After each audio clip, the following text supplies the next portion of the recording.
NEET paper leak को लेकर जंतर मंतर पर महीने भर प्रदर्शन चला, जो सारे देश ने देखा। इसको लेकर उनकी जो मांगे थी सरकार ने वो भी पूरी की। तो वहीं अब उन प्रदर्शनकारियों के वीडियो वायरल हो रहे हैं जो नेताओं के लिए वो अपशब्द बोल रहे थे।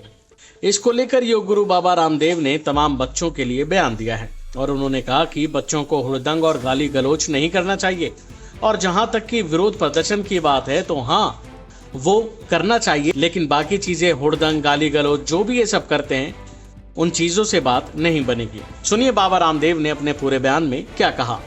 सड़कों पर हंगामा, हुड़दंग, विध्वंस, डिस्ट्रैक्शन, गाली गलौज करने से देश आगे नहीं बढ़ेगा।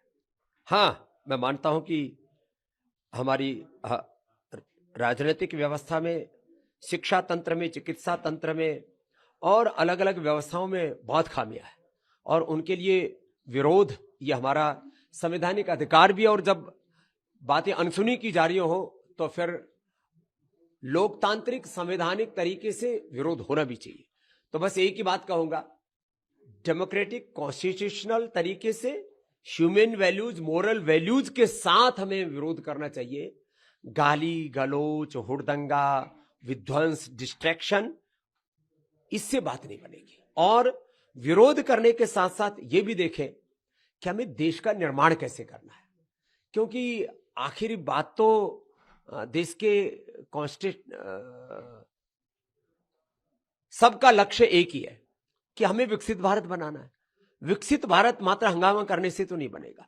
और जिस तरह से जो बच्चे एक हुजूम के साथ और ऐसा सड़कों पर कुछ झूमते हुए आजादी के नारे लगा रहे हैं, उससे भी बात नहीं बनेगी।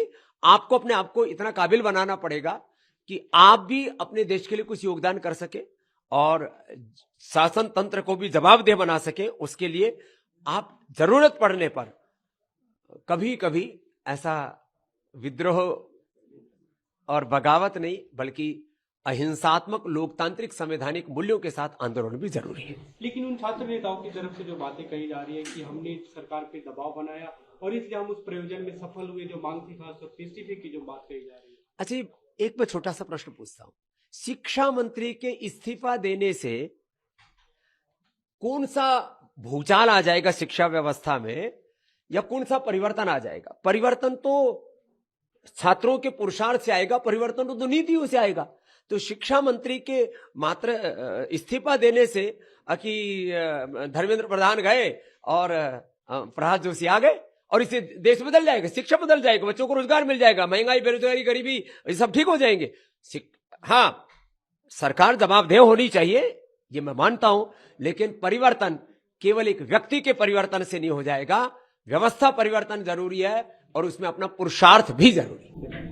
प्रधानमंत्री जी की अपील का आपने जिक्र किया और आपने एक तरह से हुनरबाज होने की भी बात कही, जो कल प्रधानमंत्री ने वीडियो जारी करके कहा कि जो भी गाली गलौज, जो भी बातें हुई, मैं उसे माफ करता हूं।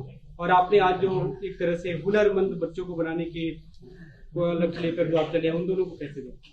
हाँ, मैंने कहा है कि बच्चों को गालीबाज नहीं, हुनरबाज होना चाहिए। और देश के प्रधानमंत्री जी ने कि बच्चे हैं, गलतियां करते हैं, उनको मैं माफ करता हूं, लेकिन गाली देना यह हमारी संस्कृति और भारत की प्रकृति नहीं है। अंतिम सवाल स्वामी जी, क्योंकि आप भी देश में भगवा के एक तरह से प्रतीक है, कल हमें संसद में जो दिखा, पप्पू यादव बैठ के वहां पे एक तरह से जो राम मंदिर का जो मामला था उसे लेकर सारे भगवा का अपमान न सड़क पर होना चाहिए, न संसद में होना चाहिए। हम अपनी सांस्कृतिक विरासत को सभी प्रकार से सम्मान दें, यह हमारा संवैधानिक और हमारा सनातनिक उत्तरदायित्व है। बहरहाल आपको बता दें कि ये मुद्दा अभी ठंडा नहीं पड़ा है और लगातार इसको लेकर बयानबाजी सियासत को और गर्मा रही है। अब देखना होगा कि इसको लेकर और क्या क्या बड़े बयान सामने आते हैं। अभी के लिए फिलहाल इतना ही, बाकी अपडेट के लिए बने रहिए भारत एक्सप्रेस के साथ।